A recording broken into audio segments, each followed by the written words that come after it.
All right, we're joined now in studio by the man that Skip Bayless has been saying for months should be the #1 pick in the draft. Baker Mayfield, welcome to Undisputed. Thank you. Good morning. Good morning. Awesome. So, Baker, we're excited to announce that you have a brand new series. It's going to be called All the Way Up on your journey from college to the NFL. It's going to premiere on July 29th on Fox. Why was it important for you to do this project, Baker? For me, I've never really been about going directly by the script. It's always been a little bit different. Oh, really? So it was more of a kind of a behind-the-scenes journey of everything that entails leading up to the draft and a little bit post after that. So it's a lot of things that people don't know. And so just wanted to give a different outlook on it and just a little taste of what I was all about. Because there was a lot of questions leading up to the draft about that. So I thought, what better way to show that than just have people join in along the ride. So let's talk about what makes Baker Mayfield tick. Let's talk about the walk-on mentality that you've had from day one. You lead Lake Travis High School in Austin, Texas to a state championship. I think that was your junior year. But you're virtually unrecruited coming out of high school, and you say, okay, I'll go walk on at Texas Tech. And they have just signed one Davis Webb, who's now Eli's backup, maybe his successor, we don't know, in New York, but he's a good player. Went on to Cal and did big things for Cal. And yet you walk in and say, nope, I got this, and you beat him out. And you started from the start, and you go up against SMU in that opener at SMU. Do you remember that game? You go 43 of 60 for 413 yards and 4 touchdowns against Garrett Gilbert, who had been a big star Lake Travis. at Lake Travis, and big star at Texas for a while. So what drove you to be able to pull that off? My mentality, I was always competitive growing up. I love sports. That was just everything I did.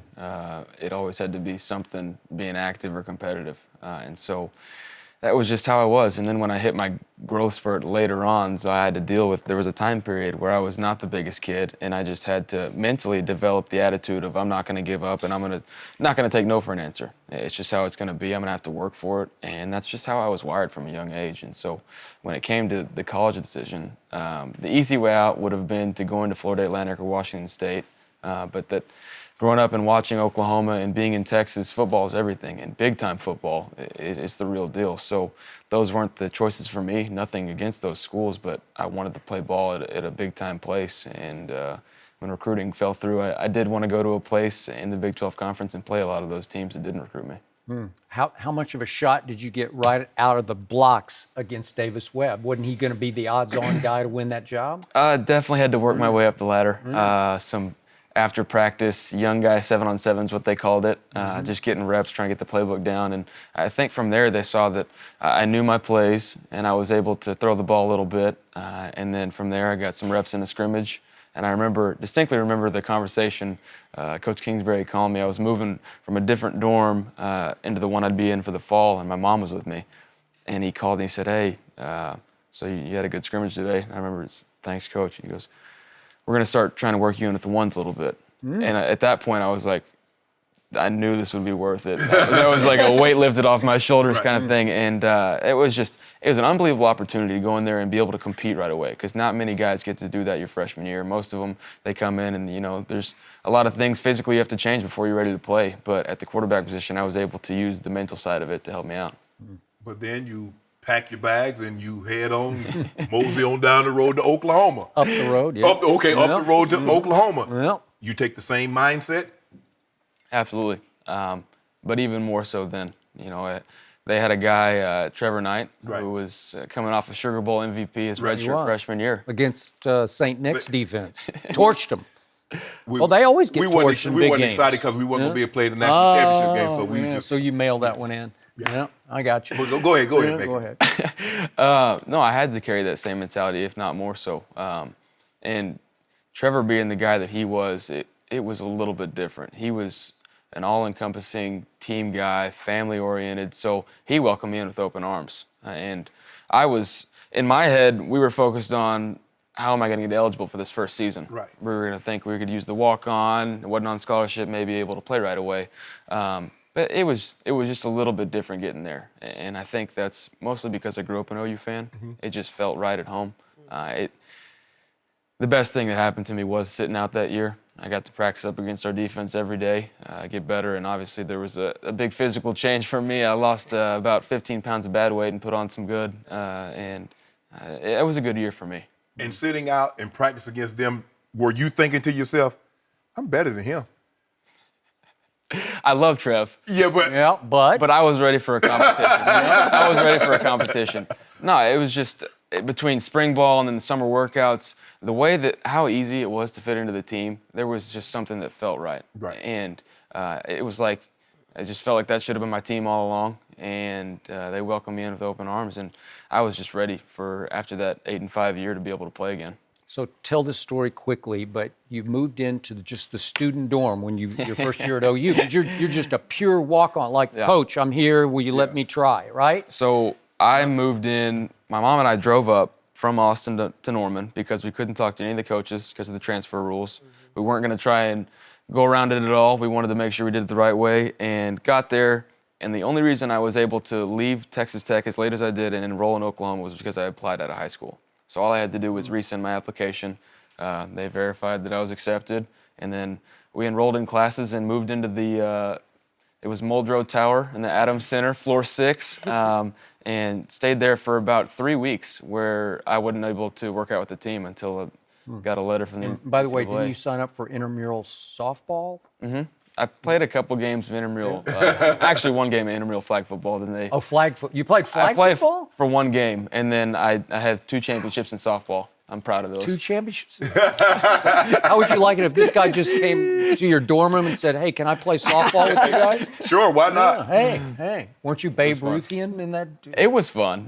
When you're playing slow pitch softball, it's not that difficult if you have a baseball background. So Right. There was a lot of home runs down. All right, so let's fast forward to this past year for the Oklahoma Sooners. Urban Meyer called the game you played at Ohio State on that Saturday night the greatest game any quarterback has ever played against him. What was it like for you? What happened? How did it feel?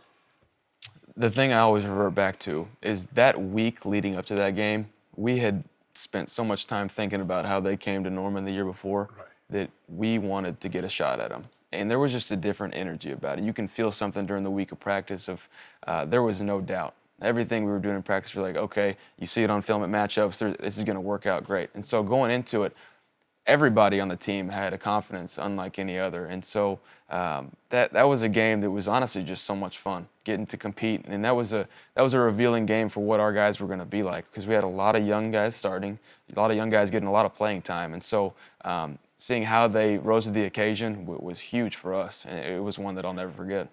386 yards. What was it? 3 touchdowns, no interceptions. That'll work, right? And It'll do. Do you have, as you look back at planting the flag, it was just so Baker Mayfield. Do you love that you did it? Do you have any regrets about it at all? I'm still working on some fans in Cleveland right now. Okay. I'm trying to win them over. But the thing is exactly what I said. There was so much thought about the loss that we had against them the year before that I spent so much time making sure that I would never have that feeling again. That was more of a celebratory thing with our team. We made sure to push each other in the off season and just make sure that never happened again. And, it could be something that happens in the locker room, but if a team's not going to celebrate a win, then why are you playing? So fast forward to now, you're back in another quote-unquote walk-on situation. There's an incumbent quarterback, Tyrod Taylor in Cleveland, took his team to the playoffs, what'd you say, for the first time since 99? Mm-hmm. He's a good player. He's a proven player. Is he Davis Webb to you? I mean, are you attacking this as a competition, or are you willing just to sit and watch? He's not. That's completely different. Davis and I were the same age, both going into our first year of college. Tyrod's been in the league. He's taken a team to the playoffs. You can tell when Tyrod walks in the room. People can say whatever they want about him, but until you're in the building working with him, you really don't have any idea what he's all about. That's a guy that I'll say it over and over again. I'm fortunate to be behind him and learn from him because of his work ethic, how he conducts practice, the expectations he holds his receivers to, and everybody. There's a standard. There's a reason why he took that team to the playoffs last year, and that he has the respect of our guys and has had it for since the beginning already. And so he's a guy it's going to be a great situation for me to learn from. And then also I have Drew Stanton, who's been around the league for a long time as well. Yes. So are you ready, willing, and able just to sit and watch for a year?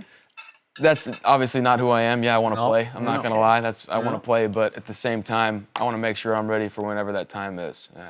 It's not in my control. It never has been, so I just need to be ready for it.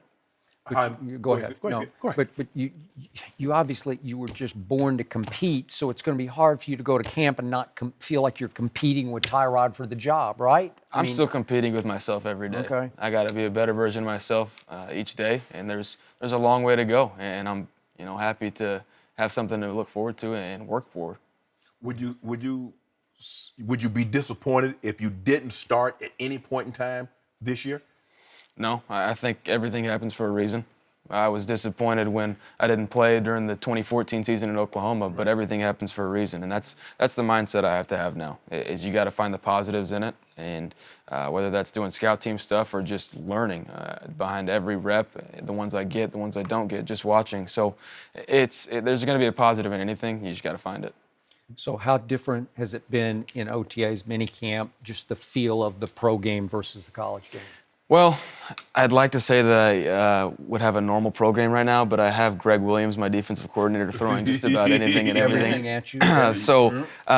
And that's the one thing that I've had to talk to our coaches about, because I get frustrated that I'm not having the success I wanted to, but in reality, I'm not going to see that defense every down. I'm not going to see some of those things, and it's going to be a little bit easier for me. So Like crazy blitzes? Yeah, and so Yeah.